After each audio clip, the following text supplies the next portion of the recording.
मोक्षमार्गस्य नेतारं वेत्तारं परममुक्तः ज्ञातारं विश्वतत्त्वानां वन्दे तद्गुणलब्धये त्रैकाल्यं द्रव्यशतिकं नवपदसहितं जीवशतिकाय लेशः पञ्चान्ये चास्तिकाया व्रतसन्ति गति ज्ञान चारित्र वेदा इत्येतन्मोक्षमूलम् त्रिभुवनमहित प्रोक्तमैरेदिदेशे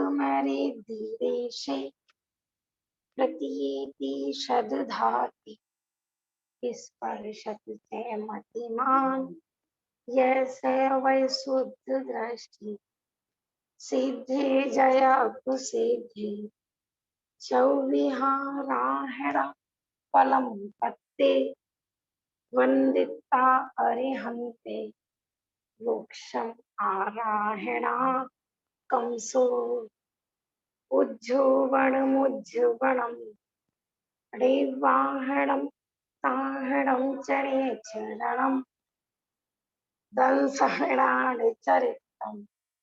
तवाणमाराहणा बढ़िया। दूसरे अध्याय का पाठ करते हैं। दूसरा अध्याय औपसमिक औपसमिक छाइको भावो मिश्रस्य जीवस्य स्वतंत्र मौदिक पारिणामिको च द्विनवा अष्टादशैक विशन्ति त्रिभेदा यथाक्रमम् सम्यक्त्व चारित्रे ज्ञान दर्शन दान लाभ भोग उपभोग वीर्याणि च ज्ञान ज्ञान दर्शन लब्ध्यश्च चतुस्त्री पंच भेदा सम्यक्त्व चारित्र संयमाश गति कसाय लिंग मिथ्या दर्शना ज्ञान संयता सिद्ध लेशाश चतुस्त्रयी कैक षड भेदा जीव भव्या भव्यत्वानि च उपयोगो लक्षणम् स द्विविधो अष्ट चतुर्भेदा संसारिणो मुक्ताश्च समनस्का अमनस्का संसारिण रस स्थावरा प्रतिव्यक्ते जो वायु वनस्पते स्थावरा द्विन्द्रिय आद्या त्रसा पंचेन्द्रियाणि द्विविधानि निर्वृत्त्युपकरणे द्रव्येन्द्रियम् लब्धोपयोगौ भावेन्द्रियम् स्पर्शन रसन घ्राण चक्षु श्रोत्राणि स्पर्श रस गंध वर्ण शब्दास तदर्था श्रुतम् इंद्रियस्य वनस्पत्यन्तानामेकम् क्रनी पिपीलिका भ्रमर मनुष्यादीनां में कैक वृद्धानि संगीना समनस्का विग्रह गतौ कर्म योग अनुश्रेणी गति अविग्रह जीवस्य विग्रहवती च संसारिण प्राक चतुर्भ्य एक सम्या अविग्रह एकम द्व त्रिन्वाना हार्क सम्मूर्छन गर्भोपादा जन्म सचित शीत संवृता सेत्रा मिश्राशैक शस्त्र जीवन जरायुज अंडज पोता नाम गर्भ देव नारकाणामुपाद शेषाणाम सम्मूर्छनम औदारिक वैक्रियक आरक तेजस कारमाणि शरीराणि परम परम सूक्ष्मम प्रदेश तो असंख्य गुणम प्राक तेजसात अनंत गुणे परे अप्रतिघाते अनादि संबंधे च सर्वस्य तदाधीनि भाज्यानि युगपदे कस्मिन्ना चतुरभ्य निरुपभोग मन्त्यम कर्म समूर्छनज मात्यम औपाधिकम वैक्रियकम लब्धि प्रत्यम च तेजस्मपि शुभम विशुद्धम व्याघाति चाहारकम प्रमत्त संयतस्य नारक सम्मूर्छनो नपुंसकानि ना देवा शेषा स्त्री वेदा औपाधिक चरमोत्तम देहा असंख्य वर्षायुषो अनपवर्त आयुष। पेज नंबर 116 निकाल दो।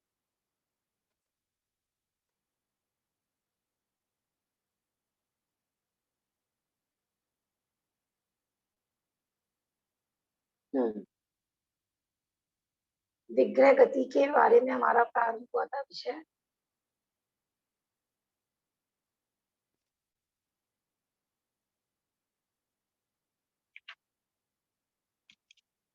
पेज नंबर 16 विग्रह गतो कर्म योग।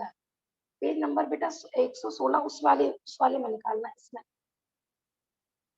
विग्रह गतो कर्म योगा और अनुश्रेणी गति के विग्रह गति में कर्म योग होता है ना, जैसे मन योग होता है, वचन योग होता है, काय योग होता है।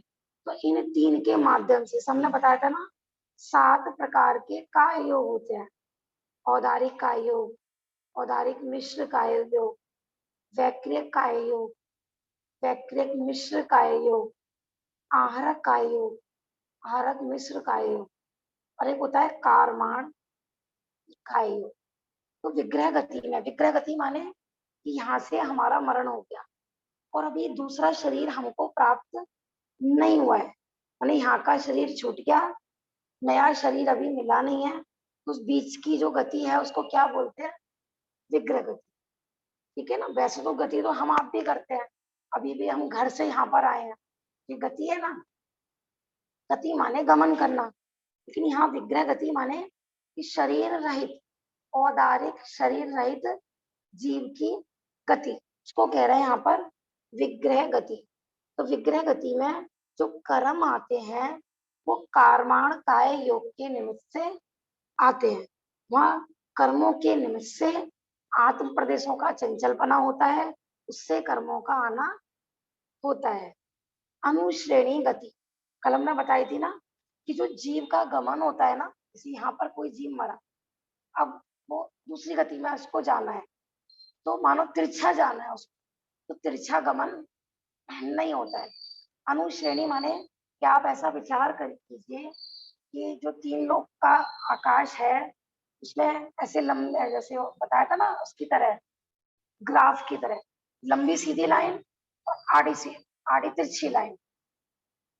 तो वो जो जाना आना होगा ना, तो वही उसी के अंतर्गत से ग्राफ बनाते हैं ना। तो ग्राफ में तो देखो तिरछा भी लाइन ले जाते हैं, कुछ ग्राफ ऐसे होते हैं ना, उसको इधर उधर भी कर देते हैं।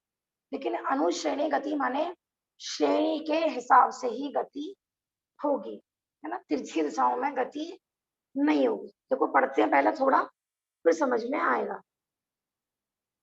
विग्रह का अर्थ है शरीर। आगामी शरीर के लिए जो गति अर्थात गमन होता है उसका नाम है विग्रह गति। ठीक है ना। विग्रह माने शरीर, हमें माने आगामी जो नया शरीर मिलने वाला है उसके लिए जो गमन हो उसको बोलते हैं विग्रह गति। एक गति को छोड़कर अगली गति में जब जीव जाता है तब पुरानी गति तो छोड़ दी और नई गति में पहुंचा नहीं, उन दोनों के बीच का समय है, उसे विग्रह गति कहते हैं। समझ में आ रहा है? जो अपन समझा चुके हैं वही इसको थ्योरिकल अपन पढ़ रहे हैं। उस विग्रह गति में जीव के साथ कर्म अर्थात कारमान शरीर तो रहता है, पर नौ कर्म अर्थात यह औदारिक शरीर नहीं रहता है। ठीक है ना। ये जो हाड़ मास का सप्त धातु का शरीर है ये तो यहीं रह जाता है, साथ में क्या जाते हैं? कर्म। तो वो कर्म का भी एक शरीर कहलाता है। पूरे आत्मा के प्रदेश पे अनंतानंत कर्म चुपके होते हैं, जब अपन एक गति से मरते हैं दूसरी गति में जाते हैं तो हमारा कर्मों का शरीर हमारे साथ जाता है, ये वाला शरीर यहीं रह जाता है। इसलिए तो कहते हैं कि भैया जिस चीज को अपन इकट्ठा करने में लगे रहते हैं ना उसको आज तक कोई नहीं लेके गया अगली गति में, और जो लेकर जाते हैं उसके बारे में विचार नहीं करते। अच्छे बुरे कर्म अपने साथ जाते हैं लेकिन कभी सोचते हैं कि इनका हमें फल मिलेगा अगली गति में, लेकिन नहीं विचारते।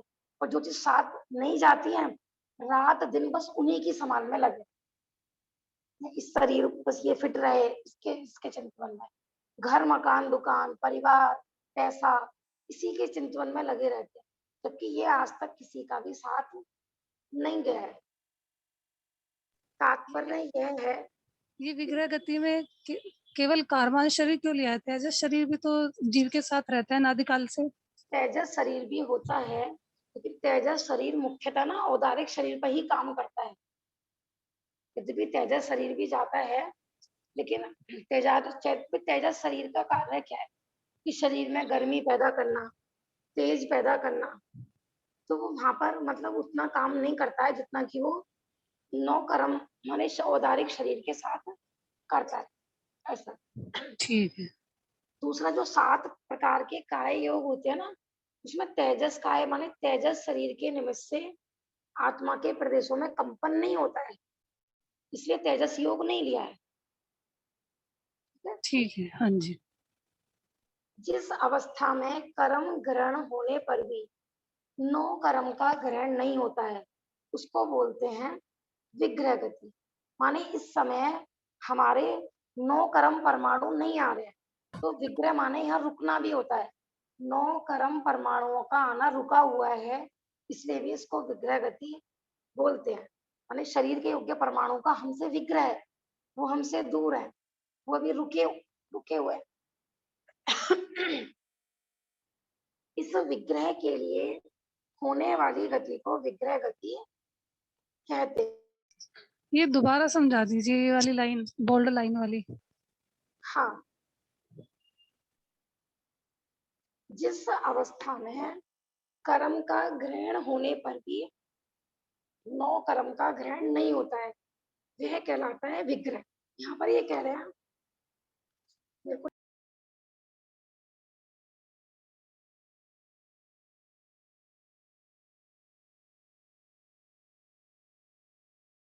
भाभी जी आवाज नहीं आ रही।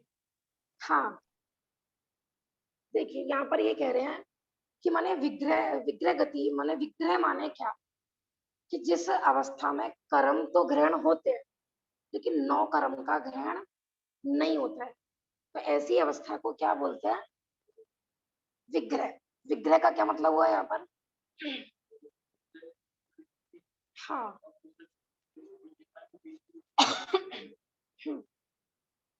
देखो कर्म कर्म के शरीर का तो हमसे विग्रह नहीं है लेकिन नौ कर्म शरीर का हमारे से विग्रह है, इसलिए इसको बोल रहे हैं विग्रह।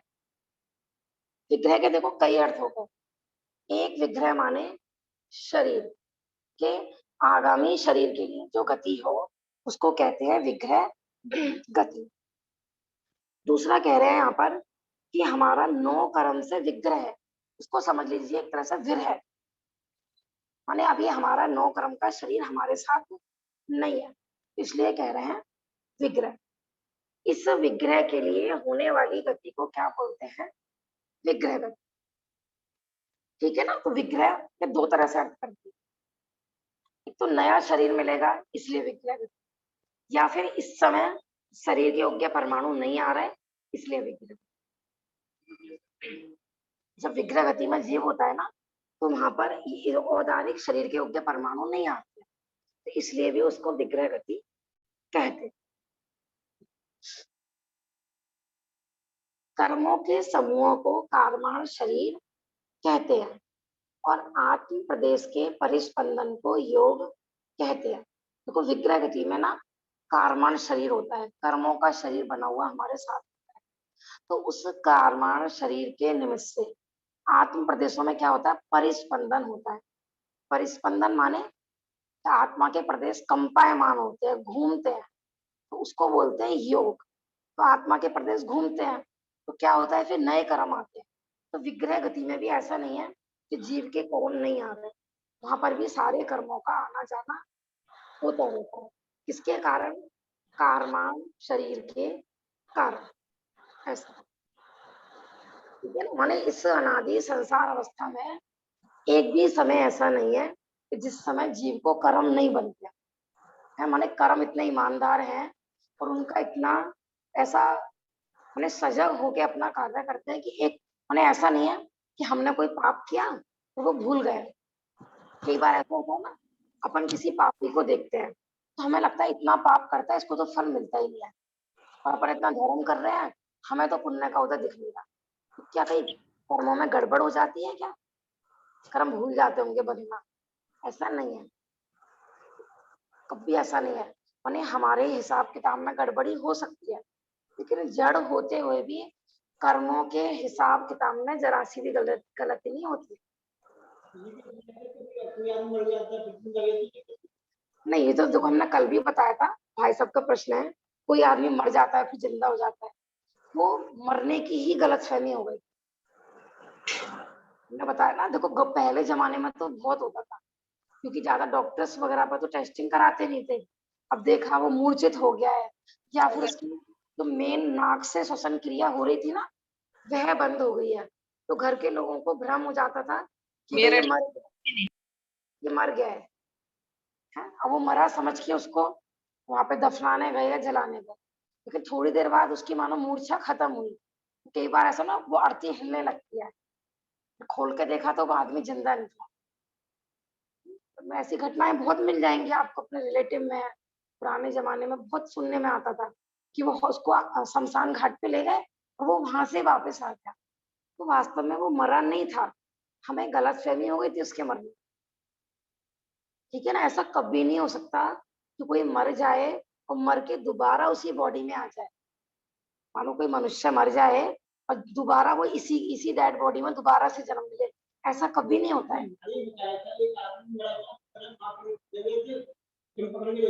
हाँ जी। नहीं। हाँ,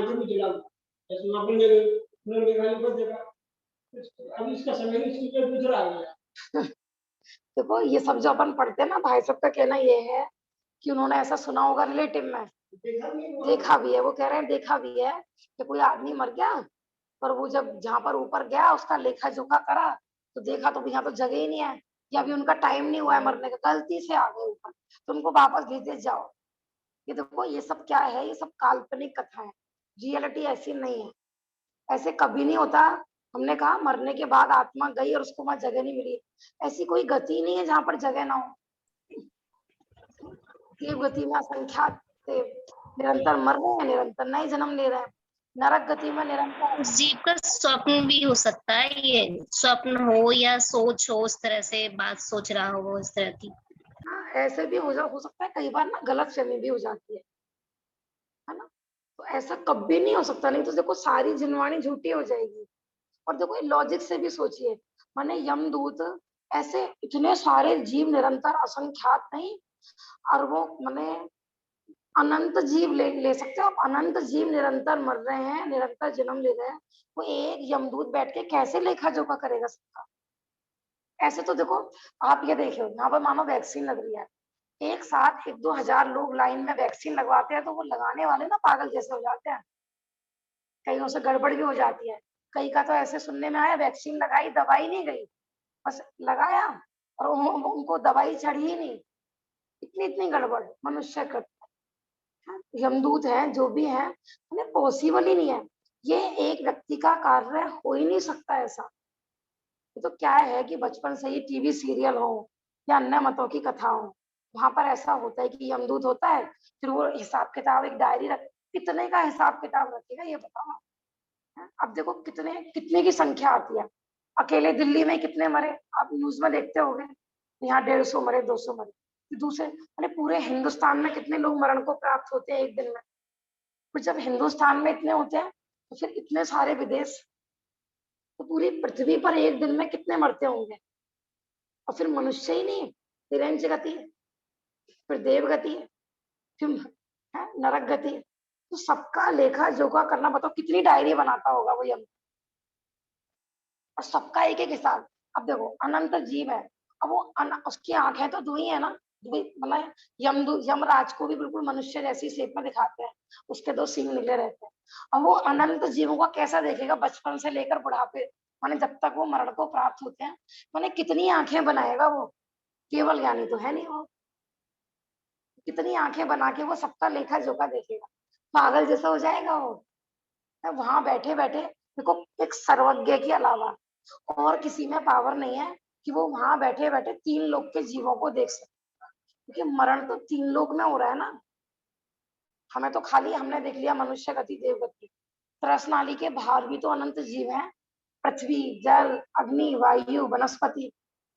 एक एक घर में देखो पानी के जीव कितने मरण को प्राप्त हुए, एक एक घर में कितना पानी फैलाया जाता है, खाना बनाना बर्तन मांजना। हम खाली मनुष्य ही क्यों, उन जीवों को भी तो देखो, उनका लेखा जोखा कभी विचार करके देखना। देखो ऐसा नहीं है कि यहाँ कहा जा रहा है तो आपको एक्सेप्ट करना है, हर चीज को ना तर्क की कसौटी पर कस, ऐसा प्रैक्टिकल संभव है कि नहीं है। लेकिन क्या होता है, ये कहानी वगैरह में ऐसे दिखा देते हैं, लेकिन ऐसा नहीं है, कभी ऐसी गड़बड़ नहीं होती है कि गलती से कोई चला गया फिर उसको वापस भेज दिया गया। ये सब काल्पनिक कहानी है, वो कहानी जो होती है ना, बस किसी एक पर्पज से बनाई जाती है। अपन भी ऐसा कहानी सुना देते हैं, हमने भी सुनाई थी ना, एक यमदूत थे, एक वैश्या मर के ऊपर गई और एक संत मर के ऊपर गए। संत को लग रहा था कि मुझे तो ये यमदूत स्वर्ग में भेजेगा, वैश्या को लग रहा था कि ये मुझे नरक में भेजेगा, लेकिन हुआ क्या कि यमदूत ने उल्टा कर दिया, उसको भेजा नरक में और उसको भेजा स्वर्ग में। तो कहानी को अपन समझाने के लिए हम भी, माने जैन ग्रंथों में भी आपको ये एग्जाम्पल मिल जाएंगे, लेकिन उनको सर्वथा सत्य मत मानना। वहां पर बस ये समझाना था कि कहीं बाहरी भेद से ही कोई कर्म नहीं बनते हैं, कर्म ऐसे कैमरे हैं कि हम 24 घंटे अंदर में क्या परिणाम कर रहे हैं उसका फोटो खींच रहे हो। तो पंडित जी निरंतर वैश्या को देख देख के कहते थे कितने मजे हैं इसके, कितने मजे हैं। और वैश्या रात दिन सोचती थी कि मैं तो पापिन हूँ, मेरा कितना गंदा कार्य है। ये पंडित जी देखो कितने धर्मात्मा है, रात दिन दान पुण्य का कार्य करते, उसने बांधा पुण्य और इनने बांधा पाप। हाँ ठीक है ना, पंडित जी ने सोचा मेरे, माने हम छल कर लेंगे भगवान के साथ या कर्म के साथ, या कर्मों के साथ कोई छल नहीं कर सकता। चाची, हाँ जी।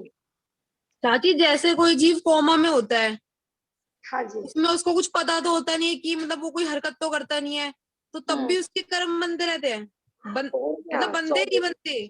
हमेशा बंध रहे बेटा कर्म। यही बात तो बता, जब देखो विग्रह गति में बंध रहे हैं, माने जहां पर शरीर नहीं है, तो कोमा क्या है, कोमा में भी सारे कर्म बंध रहे हैं, निरंतर बंध रहे हैं। और चाची क्योंकि उसमें सोचने समझने की तो शक्ति नहीं होती, उस टाइम पे तो कर्म कैसे बनेंगे। देखो वो जो उसकी शक्ति जो दिख रही है ना हमें बाहर से, वो वास्तव में उसकी इंद्रियां शिथिल हुई हैं। मानो उसकी स्पर्श इंद्रिय ने काम करना, मानो उसकी द्रव्य इंद्रिय में फॉल्ट हुआ है, भाव इंद्रियां तो वहां सारी है ना। जैसे अच्छा। पेड़ों, हाँ जैसे अपन, इनका कहना यही कि पौमा का व्यक्ति है, तो वो तो बाहर से दिख रहा है ना, कुछ ना सोच रहा ना कोई पाप कर रहा, उसको कर्म कैसे बनेंगे भैया, अंतरंग में उसकी सारी फीलिंग चल रही है। हाँ जी। अच्छा। हाँ कोई, देखो अगर कोमा में से आत्मा मतलब चेतना खत्म हो गई होगी, तो कई बार तो लोग कोमा से वापस नहीं आ जाते, पूरे स्वस्थ हो जाते हैं कितने जीव। कुछ लोग कोमा में वापस नहीं आते हैं, कुछ जाने के बाद वापस भी आ जाते हैं ऐसे। ठीक है ना, तो हमें अपनी गलत। हाँ जी। अभी जैसे आपने बताया कि विग्रह गति में भी कर्मों का बंध होता रहता है प्रति समय, हाँ तो जी। विग्रह गति में जीव शुभ शुभ भाव करता रहता है। हाँ वहां पर भी भाव तो चल रहे हैं, निरंतर परिणाम तो चल रहे हैं, क्योंकि आप देखो जानना देखना काम तो जीव का है ना, तो आत्मा तो वहां पर है ही, और हम्म, कर्म का शरीर भी है वहां पर। ऐसा, ठीक है। इस प्रकार हम देखते हैं कि विग्रह गति में नए कर्मों का आश्रम होता रहता है। ठीक है ना भाई साहब, 116 पेज पर है। मूल मुद्दे की बात यह है कि पहले बंधे हुए कर्म अर्थात कारमान शरीर तो अगले भव में जीव के साथ जाता है, पर नौ कर्म अर्थात औदारिक आदि नौ कर्म रूप शरीर जीव के साथ नहीं जाता है। ठीक है ना, नौ कर्म माने ये जो हाड़ मांस का शरीर है इसको बोलते हैं नो कर्म। ये तो यहीं पड़ा रह जाता है। कार माने कर्मों का बना हुआ शरीर। कर्म कौन कौन से? विज्ञानावर्णी, दशनावर्णी, मोहिनी है, अंतरा है, आयु, नाम, गोत्र। तो ये कारमान शरीर जो सूक्ष्म होता है ये हमारे साथ जाता है, ठीक है ना। इसलिए हम किसी की आंखों में धूल नहीं झोंक सकते कि हम ऊपरी ऊपरी दिखाएं कि भी अपन धर्म कर रहे हैं, है ना, ये सब कर रहे हैं। लेकिन वास्तव में कर्म ऐसे ईमानदार हैं कि वो प्रति पल एक एक समय की जानकारी करते हैं हमारी।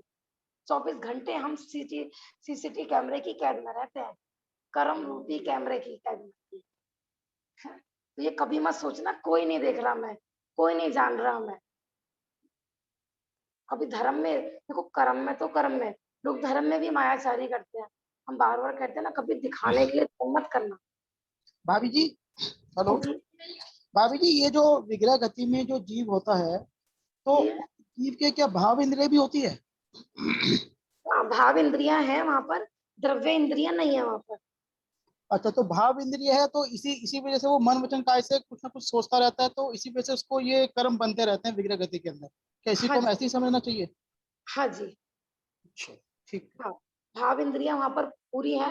क्या होता है देखो, जिस गति से गया है ना, आकार वगैरह तो उस गति का होता है, लेकिन विग्रह गति में जैसे ही यहाँ से मरा, अगले गति की आयु प्रारंभ हो जाती है।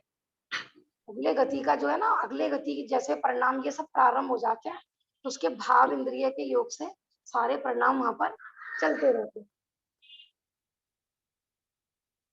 हाँ, अब 117 पेज पर देखिए, जब शरीर नहीं जाता तो फिर माता पिता स्त्री पुत्रादि मकान जायदाद आदि कैसे जा सकते हैं।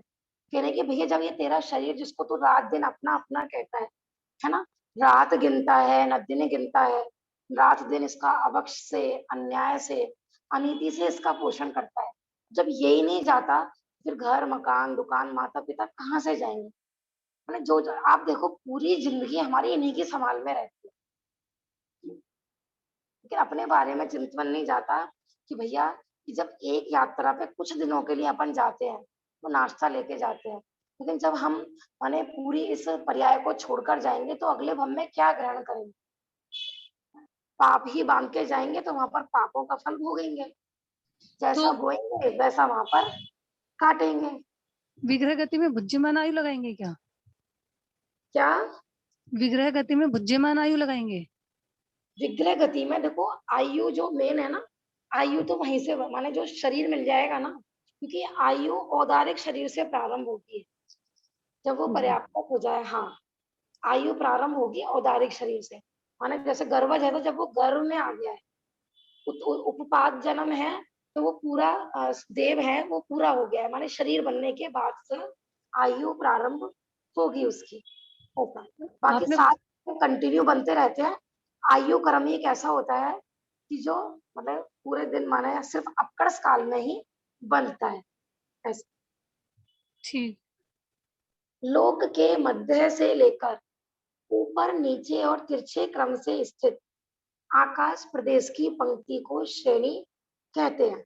श्रेणी का मतलब आप समझ गए। देखो आकाश में ऐसे कोई लाइन बनी नहीं रहती है, हमें कल्पना में विचार करना है कि आकाश में ऐसे सीधी लाइन खींची हुई है बिल्कुल जैसे अपन ने स्केल से खींची हो, और ऐसे तिरछी, तो जो गमन होगा ना उसी लाइन वाइज होगा, मतलब उन लाइन से हटके नहीं होगा। तो जैसे यहाँ पर कोई जीव ने मरण करा और ऊपर उसको जाना है, तो अगर सीधा जाना है तो बिल्कुल सीधा जाएगा, और तिरछा जाना है तो घूम के जाएगा ऐसे, ठीक है ना। चलेगा सीधा ही, चाहे नीचे जाए। हाँ हाँ हाँ। देखो आज जो कक्षा चल रही थी ना, जो लिखित वाली चलती है व्हाट्सएप पे, उसमें प्रश्न आ रहा था ना कि इनकी तो माने मुक्त और संसारी जीव, तो इनकी तो भाई अनुश्रेणी गति बता दी इन्होंने, माने श्रेणी के अनुसार गति होती है। शेष जीवों की उनकी कैसी भी हो सकती है। तो शेष जीव में क्या लेने हैं कि शरीर सहित जीव विग्रह गति के अलावा 116 पेज चल रहा है अभी हमारा। विग्रह गति के अलावा जैसे अपन है तो अपन तिरछे भी चल सकते हैं, कैसा भी चल सकते हैं, माने शरीर सहित है तो ऐसा नियम नहीं है कि अपन सीधा ही चलेंगे, ठीक है ना। विमान है, ऊपर एरोप्लेन है, उसमें भी जीव बैठे रहते हैं, या देव है, तो देव तिरछे भी जा सकते हैं, वीर दिशाओं में भी गमन कर सकते हैं, दिशाओं में भी गमन कर सकते हैं, माने वो आड़े तिरछे जैसे मर्जी जा सकते हैं। लेकिन विग्रह गति का जीव और मुक्त जीव ये दोनों अनुश्रेणी गति माने श्रेणियों के हिसाब से ही गमन करते हैं, ऐसा।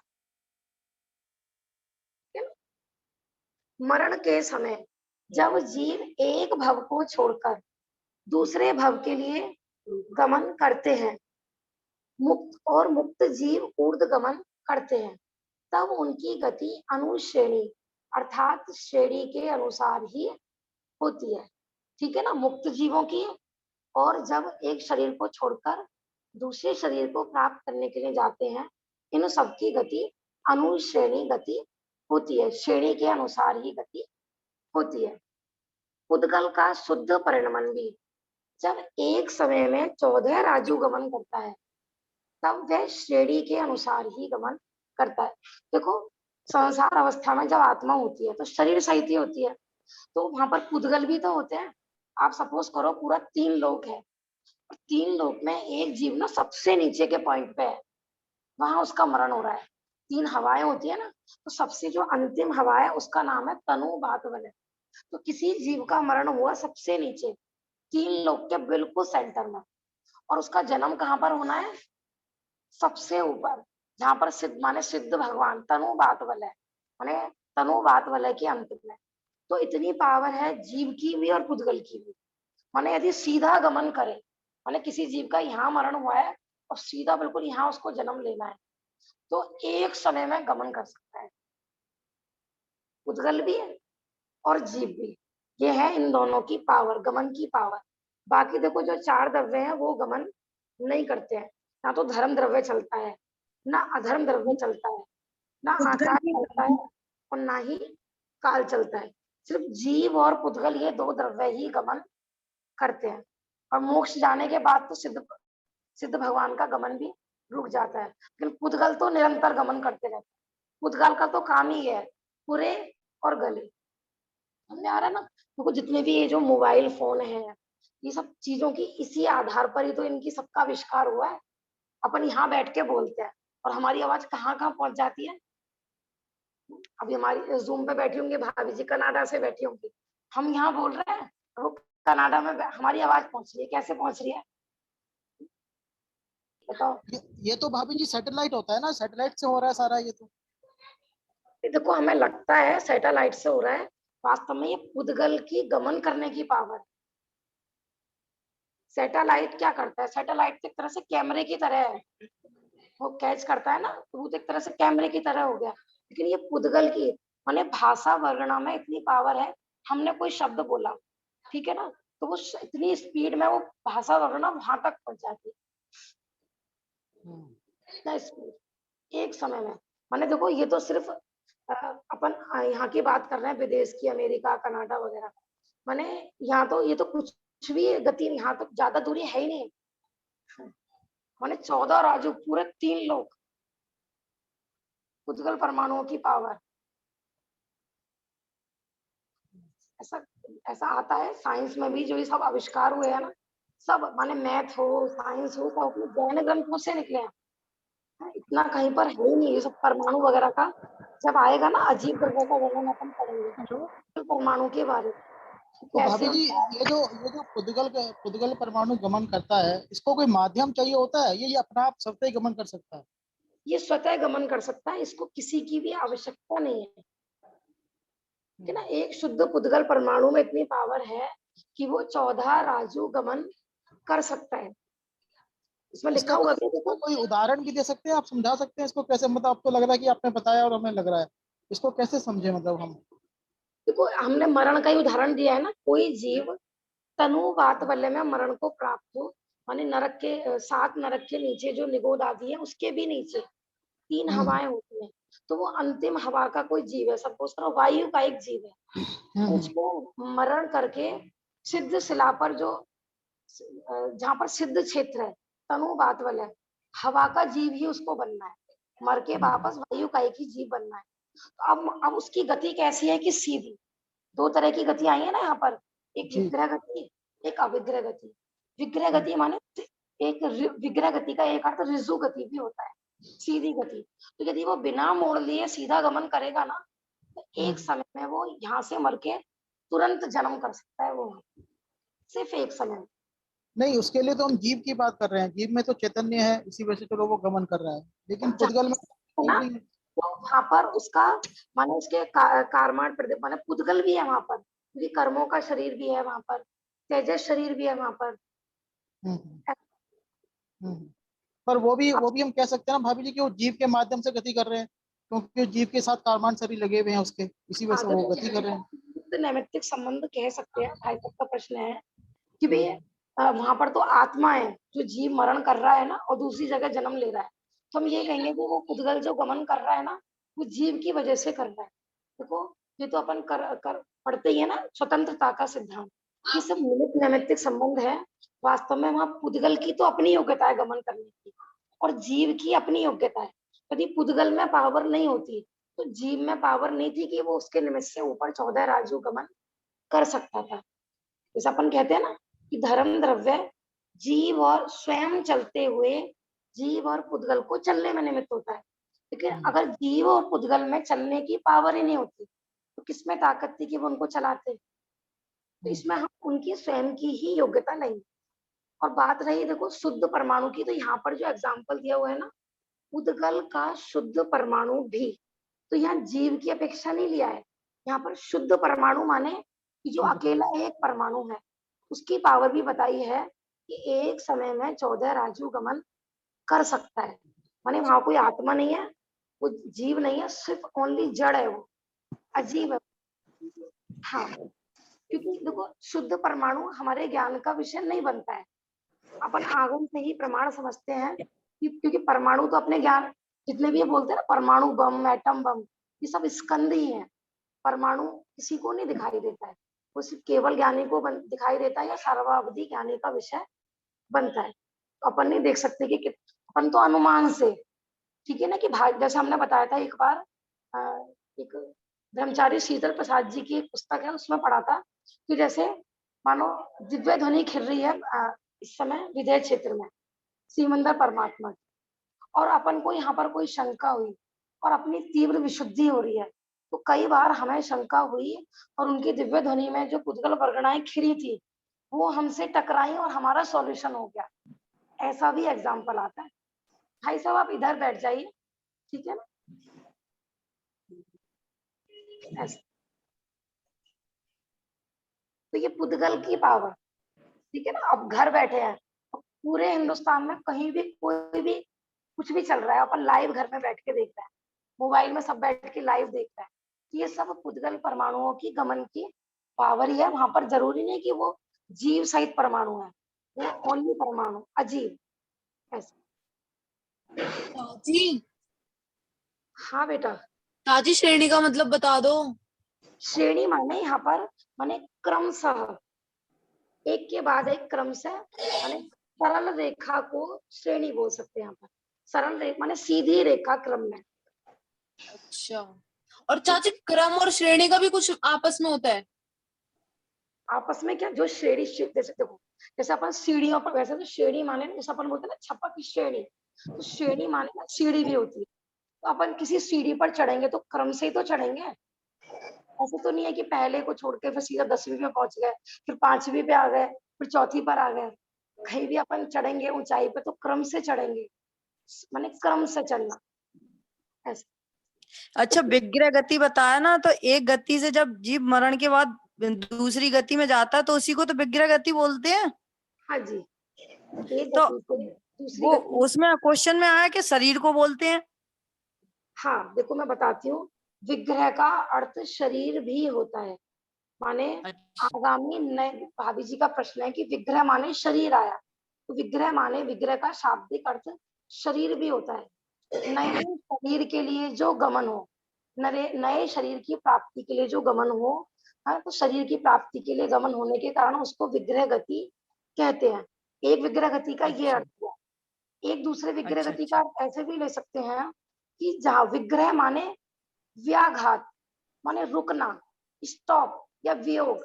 ये विग्रह गति में नौ कर्म का जो शरीर होता है, औदारिक शरीर है, उसके कर्मों का आना रुका हुआ है, इसलिए भी उसको विग्रह गति बोलते हैं, ऐसा। और एक और बताया था मैंने, विग्रह माने मोड़ सहित और अविग्रह माने मोड़ रहित। 3 अर्थ हो गए यहाँ पे विग्रह के। हाँ ठीक है ना, देखो आएगा इसमें विग्रह के 3। हाँ, एक समय अविग्रह, कि जो बिना मोड़ वाले माने सीधी रिजु गति वाले जीव होते हैं, हाँ, वो मतलब अनहरक नहीं होते, आहरक ही रहते हैं। आ रहा है विषय, देखो आगे और क्लियर हो जाएगा। विग्रह के तीनों अर्थ आएंगे यहाँ पर। उपयुक्त श्रेणी की 6 दिशाएं होती, 6 दशाएं होती हैं। पूर्व से पश्चिम, उत्तर से दक्षिण, ऊपर से नीचे, और अन्य 3 इससे उल्टी। पश्चिम से पूर्व, दक्षिण से उत्तर, नीचे से ऊपर। तात्पर्य यह है कि विग्रह गति में जीवों का गमन श्रेणी के अनुसार ही होता है। हाँ मैं दिखाती हूँ, देखो मैं कल जो चित्र दिखा रही थी ना, आप यहाँ पर ना भाभी जी यहाँ से दे दो ये ग्रंथ, एक इधर दे दीजिए, एक इधर। हाँ ये वाला है ना, ये कॉफी कलर का ग्रंथ, और एक ग्रंथ यहाँ पे रखा हुआ है कॉफी कलर का, वो रखा हुआ, उसमें है पेज नंबर 321। अभी मैं फोटो शेयर कर रही हूँ।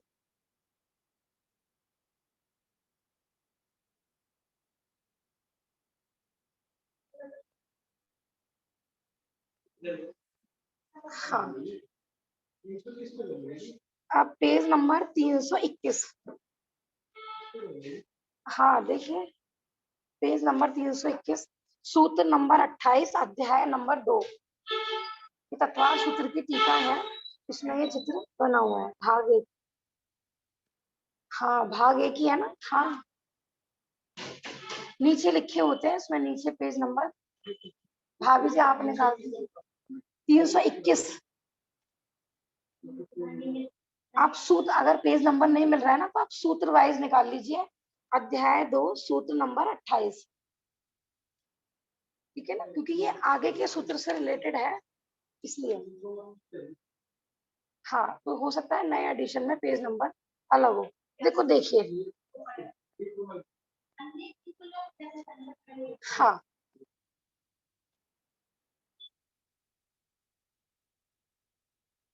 देखिए इसमें जो दे रखा है अपन, हाँ देखिए अब इसमें जैसे रिजु गति एक साइड में लिखा हुआ है ना, रिजु गति, तो देखो ये वाला है मरण पॉइंट, मरण स्थान है, जहाँ पे अपन हाईलाइटर दिखा रहे हैं, स्पॉटलाइट दिखा रहे हैं, वो हो गया मरण स्थान। अब उनको ऊपर बिल्कुल सीधा जन्म लेना है ना, बिल्कुल जस्ट अपने ऊपर ही उनको जन्म लेना है, तो वो हो गया उनका जन्म स्थान लिखा हुआ है ना।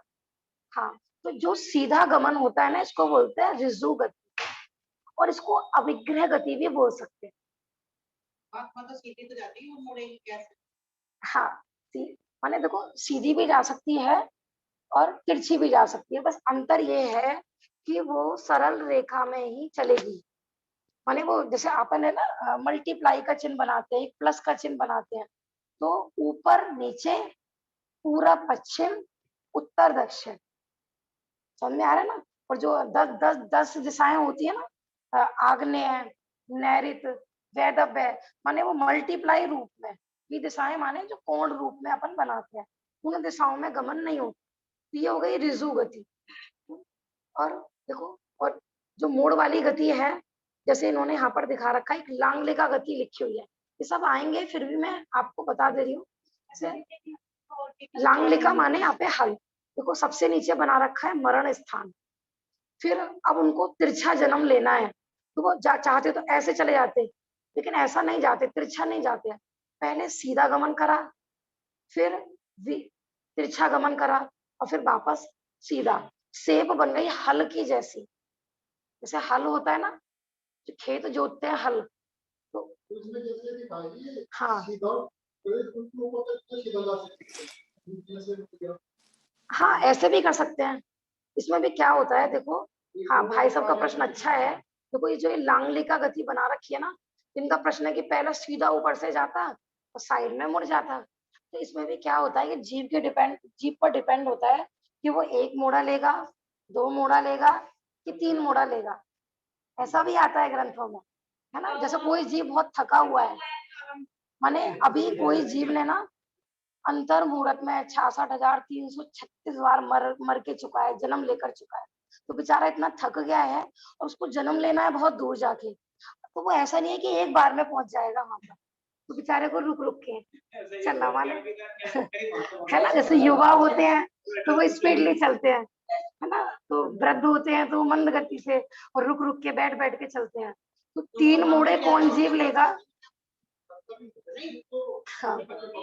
भाई साहब का प्रश्न है कि जीव तो थकता नहीं होगा, तो वो संसार अवस्था में निमित्त नैमित्तिक संबंध ऐसा होता है ना कि वो, अब हम मैं तो नहीं थकती लेकिन शरीर थक गया, तो इसके निमित्त से अपन कहते हैं ना अपन थक गए, बैठ जाओ, रेस्ट कर लो। जो मोड़े आते हैं ना वो आपको निष्कुट क्षेत्र माने क्या? इस त्रस्त नाली के बाहर जो कोने बने होते हैं ना, ये कोने कोनों के स्थान में जब जन्म लेना होता है ना, तो जो अधिकतम जो मोड़ आते हैं ना वो वहीं के लिए आते हैं। तो एक इंद्रिय जीव होता है, जो मोड़ लेता है ना वो एक इंद्रिय जीव लेता है सारे, है ना। जितना हमको मंदिर खुल गया।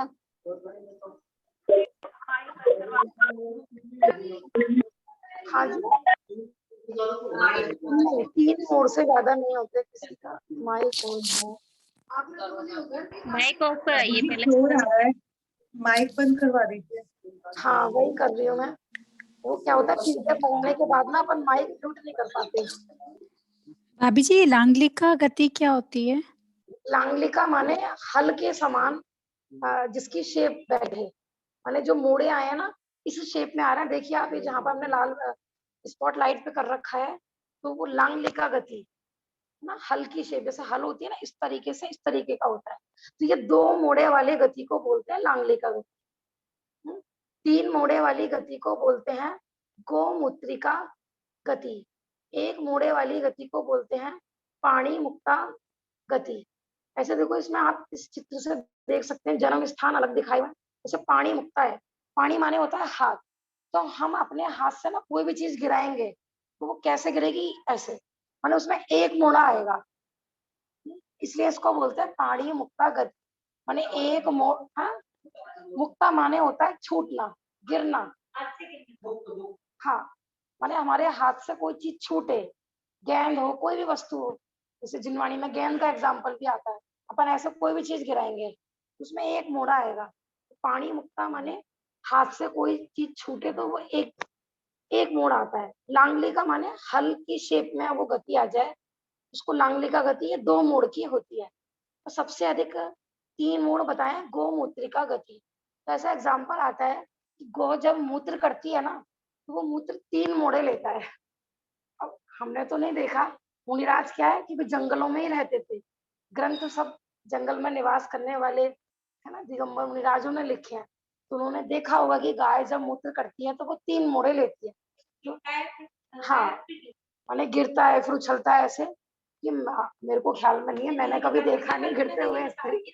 हाँ हाँ हाँ, लेकिन इसी में ही तत्वासार की टीका में लिखा हुआ है कि जब गौ जब मूत्र करती है तो 3 मोड़े लेती है, माने मूत्र 3 मोड़े लेता है, तो ये इसको गौमूत्रिका गति, माने गौ जैसे मूत्र करती है ऐसे गमन करना। तो इसमें देखिए आप, माने मरण कर रहा है वो सबसे नीचे, है ना, माने समझ लो कि यहाँ पर नीचे ना रख के भी नीचे वाली जगह, फिर उसको जन्म लेना है कहाँ पर? निष्कुट क्षेत्र में। निष्कुट क्षेत्र माने कोने वाली जगह, माने कितनी दूरी पर देखो जन्म करना है उसे। लगभग 12-13 राजू बैठ जाएगा, 12 राजू तो बैठ ही जाएगा। अब वो 3 मोड़े लेगा, पहले इधर आया फिर सीधा गमन किया उसमें, इस तरीके से। ठीक है ना, ये मरण की थोड़ा सा इसमें चित्र दिखा भाभी रखा जी, भाभी हाँ, जी, क्या इस मोड को हम ऐसे भी समझ सकते हैं कि क्योंकि जो 3 लोक की संरचना है वो इस तरीके से है कि बीच में 1 राजू है, नीचे 7 राजू है, ऊपर 3.5 है, फिर 1 है, तो क्योंकि लोकाकाश ही हमारा इस तरीके से है तो इसी वजह से इसको मोड़ लेने पड़ते हैं जीव को। नहीं नहीं, रचना का इसमें कोई वो नहीं है मोड़ लेने में, माने 3 लोक के आकार का मोड़ लेने से कोई संबंध नहीं है।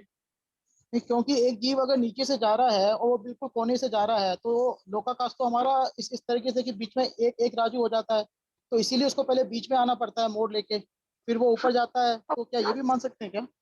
हाँ देखो, इस तरह से अपन कह सकते हैं, जैसे कहीं हमें हमें दिल्ली से कहीं ऐसी जगह जाना है कि वहाँ सीधा कोई रास्ता ही नहीं है, तो अब कई बार होता है ना भाई, पहले ही मतलब पूरब से पश्चिम गए फिर मुड़ के जाना पड़ता है, तो इस अपेक्षा अपन कह सकते हैं। जैसे इसमें जो 3 मोड़ वाला जो एग्जाम्पल दिया है वो इसी तरीके का ही है, जी। ठीक है ना। तो अपन निमित्त नैमित्तिक की अपेक्षा कह सकते हैं, माने ज्यादा दूरी पर जन्म लेना है और वहाँ रिजु गति वहां पर पॉसिबल नहीं है, सीधा गमन पॉसिबल नहीं है, तो जितना दूरी पर वो जाएगा उतने उसको अधिक मोड़ लेने पड़ेंगे। दूसरा जीप पर भी डिपेंड है, क्योंकि देखो ये जो जन्म स्थान बताया है ना, इसमें अपन ऐसा भी कर सकते थे, माने वो 3 मोड़े ना लेकर सिर्फ 2 मोड़े भी बैठ सकते थे। जो ये गोमुत्रिका वाली गति है ना, इसमें वो 3 मोड़े ना लेके दो मोड़े से भी जा सकता था। ये तो एग्जाम्पल समझाने के लिए हमने ये तीनों चारों मोड़ के दिखाया है, 3 मोड़ तक का, 1 मोड़, 2 मोड़ और 3 मोड़ तक का। ये बाकी आप भाभी जी, ये जो गौमूत्रिका वाली जो बता रहे हैं इसमें जो तीसरा है आप देखिएगा ये लाइन तिरछी हो गई है, ये सीधी लाइन नहीं है। हाँ तिरछी हो गई है, लेकिन मैं ये कहना चाह रही थी कि ये सीधा भी तो कर सकते थे गमन, लेकिन वो क्योंकि आपने जैसे कहा ना भाई लोकाकाश इस तरीके से माने वो कोने आ गए, तो वही मैंने बताया था निष्ठ क्षेत्र का मतलब ये है कि जहाँ पर कोने आड़े आ जाते हैं तो वहां उनको अधिक मोड़ लेने पड़ते हैं। लेने पड़ती है। हाँ ठीक। हाँ यहाँ से मारा पहले इधर जाना पड़ेगा, सही बात है।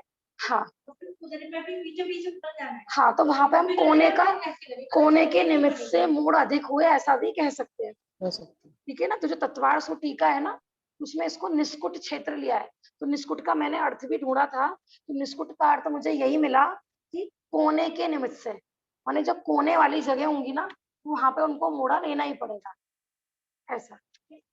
इधर तो एक ही राजू है, हाँ पहले इधर खिसकेगा चलेगा चलेगा, और कड़ाई में जिधर भी जाना है सही बात है, ठीक है ना। दोबारा भी इसको लगाएंगे अभी चित्र को, पहले अपन ना थोड़ा सा आगे के सूत्र, अभी टाइम है 5 ही मिनट बचे हैं लेकिन।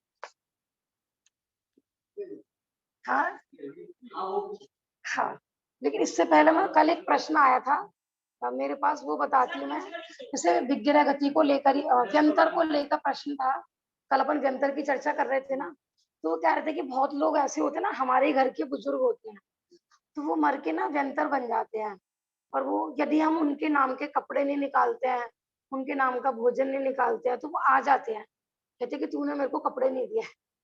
देखो हमने ये कल भी बताया था, ये उसमें कल ही आ गया था मेरे पास शाम को। देखो जो देव गति के जीव होते हैं, भले ही वो चारों माने जंतर हो, ज्योतिष हो, भवनवासी हो, कोई भी हो, है ना, उनको हमारे कपड़ों की आवश्यकता नहीं होती है।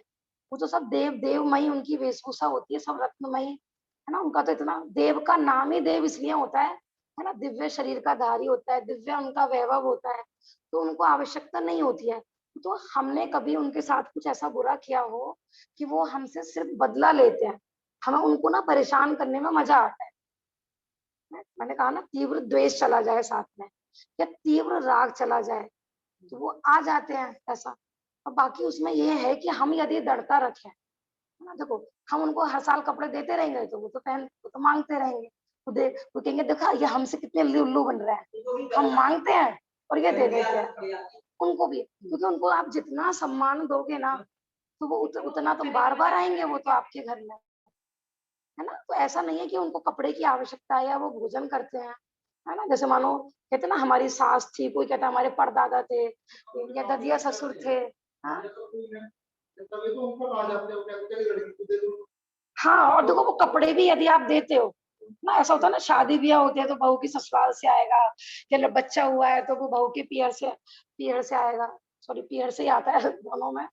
तो उसमें यही है कि वो कपड़े देते भी अपन किसको है, मंदिर के माली को दे दिए, या कहते हैं कि माने मैरिड लड़कियों को दे दिए, है ना, बहू बेटियों को दे दिए, तो उन्होंने तो तब भी नहीं पहने। आपके दादाजी हैं जो भी आपके सपनों में आ रहे हैं, वो तो तब भी नहीं खाते, और आप थाली भी उनके निकालते हो तो वो कहाँ खाते हैं। और देखो देखो सच्ची बात तो ये है कि अपना व्यवहार ऐसा होना चाहिए, देखो ये भी सब द्वेष पूर्वक ही तो होता है। माने आप जिंदे पर ही अपने घर की फैमिली है, सास है, ससुर है, उनको पहले ही कपड़े पहना दो ना, मरने के बाद नहीं तो पता नहीं कितनी पीढ़ियों को कपड़े देने पड़ेंगे। तो पहले अच्छी-अच्छी साड़ियाँ पहनाओ ना अपनी सासू माँ को, अच्छे-अच्छे ससुर जी को कपड़े सिलवाओ ना, अपने परिवार वालों को पहले से ही सेवा कर दो, अच्छा-अच्छा भोजन कराओ। अब आपने उन्हें जब वो साक्षात विराजमान थे, तब तो आपने उनको चाय, पानी, भोजन के लिए पूछा नहीं, तब तो आपने उनको कपड़े के लिए पूछा नहीं। तब वो मर-मर के ना हर साल लेंगे आपको। कोई भी ओकेज़न होगा भैया पहले हमारे कपड़े निकालो, पहले हमारे कपड़े निकालो। और एक पीढ़ी नहीं, आपकी आप सास हो जाओगी, फिर आपकी बहू, फिर आपके पोते, फिर परपोते, वो सबसे कपड़े माँगते रहेंगे। परंपरा बन जाती है।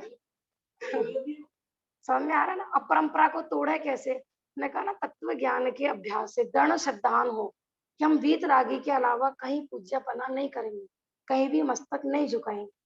दृढ़ श्रद्धान के मरण की कीमत पर भी अपन ये ग्रहित इतिहास संबंधी कोई कार्य नहीं करेंगे।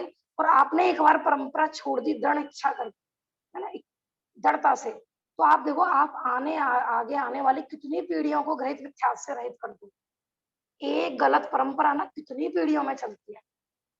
दूर भगामे बुरी रीतियां सुखद रीति का करें प्रचार। ये महापुरुष ही होते हैं कि जो अपने घर में अच्छी परंपराएं प्रारंभ करके जाते हैं। अच्छी प्रारंभ करो ना, अब बुरी गलत गलत कुरीतियों को उनको फॉलो करते रहते हैं कि हमारा क्या बिगड़ता है, निकाल देते हैं ना कपड़े, उसको दे देंगे गरीब को, खूब गरीब को कपड़े दो, कितने भी बांटो, ठीक है ना। लेकिन आप एक गलत ग्रहित मिथ्यात्व की दृष्टि से देते हो। अभिप्राय में यदि खोट है तो घर के लोगों को ना भय बना ही रहता है, आपकी बहू करेगी, फिर उसकी बहू करेगी, फिर उसकी, पता नहीं कितनी पीढ़ियों तक ये परंपराएं चलती रहती है। तो पहले से ही अपने समाज वालों के साथ, अपने परिवार वालों के साथ इतना अच्छा व्यवहार करो कि अगले जन्म में ना राग जाए साथ में, ना बैठ जाए साथ। समझ में आ रहा है ना? तीव्र ऐसे भी राग भी नहीं, तीव्र मोह भी नहीं कि इसमें हम ये रहेगा तो हम हैं, हम ये नहीं है तो हम नहीं है। मैंने कहा ना दोनों ही चीज साथ जाती हैं। राग में भी जीव मरता है, द्वेष में भी जीव मरता है। चाहे तो अपन अच्छी परंपराएं प्रारंभ कर सकते हैं। टाइम हो गया है, फिर हम अपन कल ही 27 नंबर और 28 नंबर का सूत्र प्रारंभ करेंगे।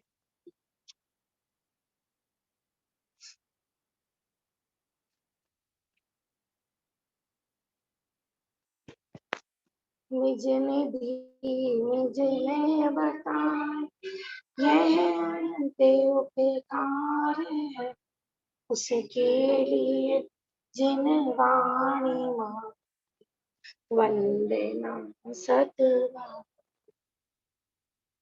नमो अरहंताणं नमो सिद्धाणं नमो आयर्याणं नमो वज्राय नमो लोये सर्वसां। बोलो जिनवाणी माता की जय, महान जैन धर्म की जय। जय जिनेंद्र जी। जय जिनेंद्र। सबको जय जिनेंद्र।